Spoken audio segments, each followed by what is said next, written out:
Vice chairman ma'am, आपने आज ये अवसर दिया मोशन ऑफ थैंक्स पे बोलने के लिए, इसलिए मैं आपका आभारी हूं।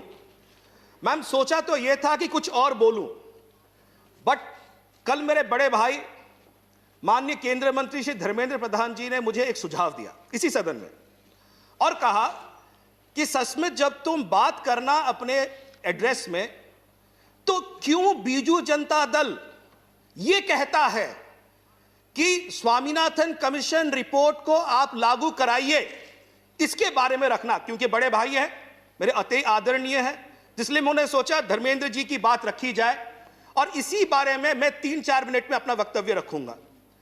पहली बात यह है, बीजू जनता दल क्यों मानता है कि मिनिमम सपोर्ट प्राइस जो 1.5 गुना वृद्धि करी गई है स्वामीनाथन कमीशन रिपोर्ट के हिसाब से, वो उचित तरह से इंप्लीमेंट नहीं किया गया है।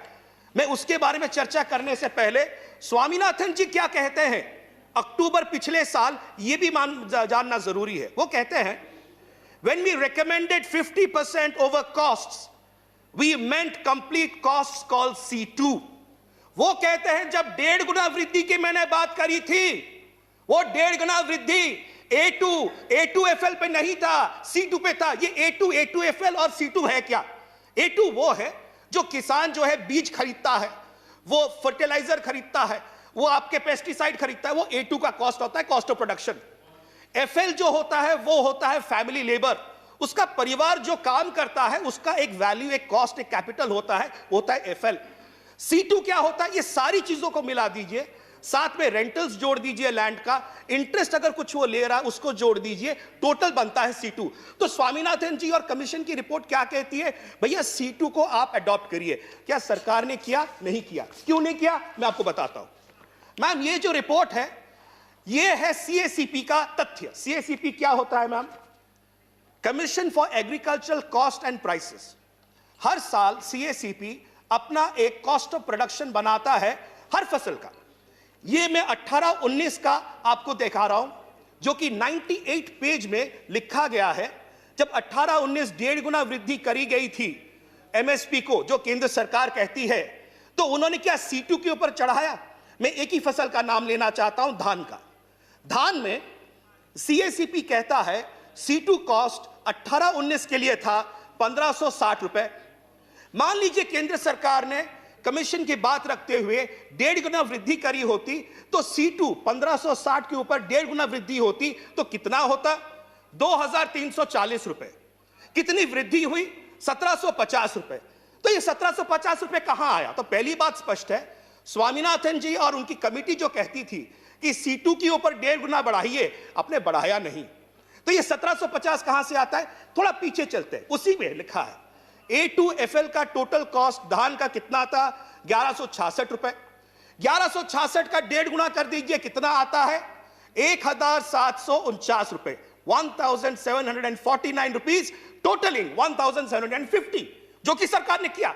इसका मतलब है जो स्वामीनाथन रिपोर्ट ने बोला कि आप उसको 1.5 गुना करिए C2 पे, आप पहुंचना चाहिए था 2340 पे प्रति क्विंटल धान पे, आप पहुंचे नहीं, आप पहुंचे 1750 पे। इससे कृषि के लिए नुकसान हुआ। एक छोटी सी बात कह के वक्तव्य रखूंगा, तो बड़ा स्पष्ट कर दिया, 3 मिनट है, ज्यादा समय नहीं लूंगा। तो एक चीज स्पष्ट है कि मिनिमम सपोर्ट प्राइस जो फिक्स होना चाहिए था वो हुआ नहीं है। स्वामीनाथन कमीशन रिपोर्ट जिस तरह से लागू करी जानी चाहिए थी वो करी नहीं गई है।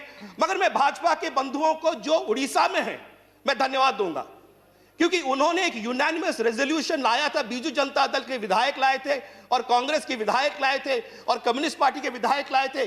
उन्होंने एक यूनानिमस रेजोल्यूशन किया मैम 2018 में, और उन्होंने कहा कि मिनिमम सपोर्ट प्राइस 2930 रुपए प्रति क्विंटल होनी चाहिए। आप बताइए, हम 1800-1700 पे लड़ रहे हैं, 1900 पे लड़ रहे हैं, बट भारतीय जनता पार्टी के बंधु उड़ीसा में हैं जो कह रहे हैं 2930 होना चाहिए। ये क्यों कह रहे थे? ये जो 2340 रुपए मैम होना चाहिए था ना, C2 इंटू 1.5 ये होना चाहिए था, उसके ऊपर 25% लैंड कॉस्ट जुड़ता है और तब बनता है 2930 रुपए। सर्वसम्मति से उड़ीसा के विधानसभा में सारे विधायक मिलके एक स्वर में बोले, हमारे किसानों के लिए 2930 रुपए होना चाहिए। मेरा यह सवाल है, धर्मेंद्र भाई आज नहीं है मगर वो भी जानते हैं, क्या भारतीय जनता पार्टी के जो विधायक थे मैं तो बीजू जनता दल के विधायकों की बात नहीं कर रहा, कांग्रेस के विधायकों की बात नहीं कर रहा, मैं उन्हीं के पार्टी के विधायकों की बात कर रहा हूं।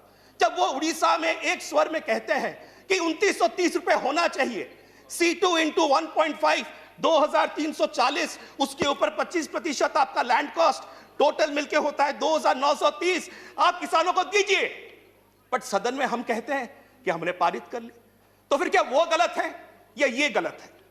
तो इसलिए एक चीज मैं स्पष्ट करना चाहता हूं मेरे नेता माननीय मुख्यमंत्री श्री नवीन पटनायक जी से, और जिस तरह से बोला गया कल मेरे बड़े भाई धर्मेंद्र जी ने बोला कि मेरे वरिष्ठ नेता श्री प्रसन्न आचार्य जी जो इस बारे में जो है गुमराह कर रहे हैं, मैं आशा करता हूं हाउस गुमराह नहीं है, हाउस को गुमराह नहीं किया जा सकता।